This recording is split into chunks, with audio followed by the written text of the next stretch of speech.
Masak sup tulang untuk 30 orang. Hai semua, Assalamualaikum. Jom buat bihun sup tulang.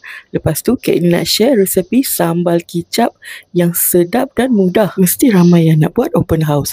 Sebab bihun sup tulang ni menu paling senang dan paling simple nak buat. Mula-mula kita kena rebus 6 kilo tulang lembu ni. Rebus sampai mendidih, sampai keluar dia punya bui-bui tu.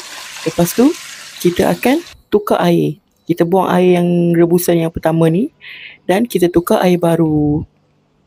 Lepas tukar air baru, masukkan halia dan sedikit garam dan kita rebuslah selama 2 jam.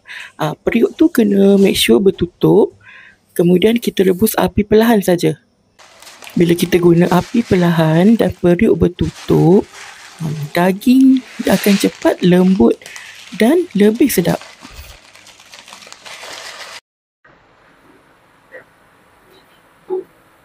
Bila daging dah lembut, barulah kita akan masukkan rempah sup. Kak Ini guna sup buncit saja. Lepas tu bawang besar ni dan Kak Ini tambah perencah sup tulang adabi ni. Kak Ini suka guna perencah ni sebab memang sedap sangat.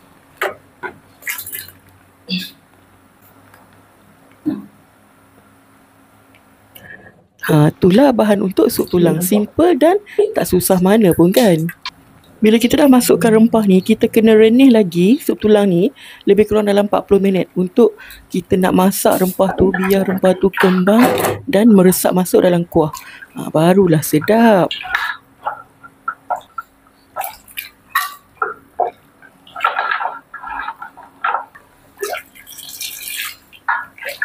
Sementara kita nak renih sup tu, kita buat dulu sambal kicap.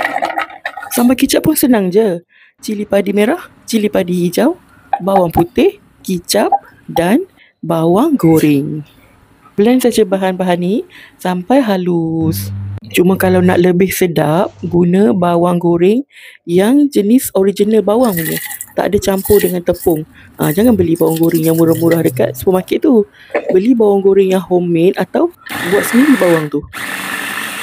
Sambal kicap ni sukatan dia agak-agak je. Kalau nak lagi banyak boleh doublekan dia punya bahan-bahan tu. Inilah sambal kicap yang dah siap. Kita adjust sikit kalau terlalu pekat. Kita masukkan air sikit. Kita adjust lah kecap dia punya kepekatan tu.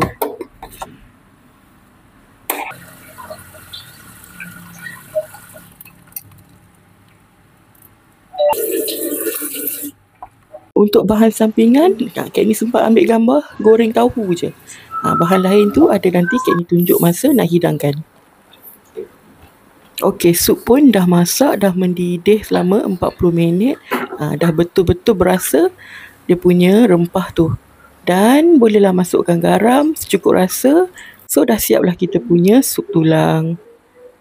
Untuk bihun pakai 3 pack bihun yang berat dalam 900 gram tu. Memang ngam-ngam cukup lah untuk 30 orang. Kalau nak lebih, boleh lebihkan lagi jumlah bihun. Hidangkan dengan bahan-bahan taburan ni. Kak Ini letak lobak masin, tahu goreng, bawang goreng, daun sup, daun bawang, sedikit potongan limau nipis dan juga sambal kicap. Jadi bagi yang tak ada idea nak jamu apa untuk tetamu, untuk jamuan raya, bolehlah cuba buat bihun sup tulang ni. Simple dan mudah.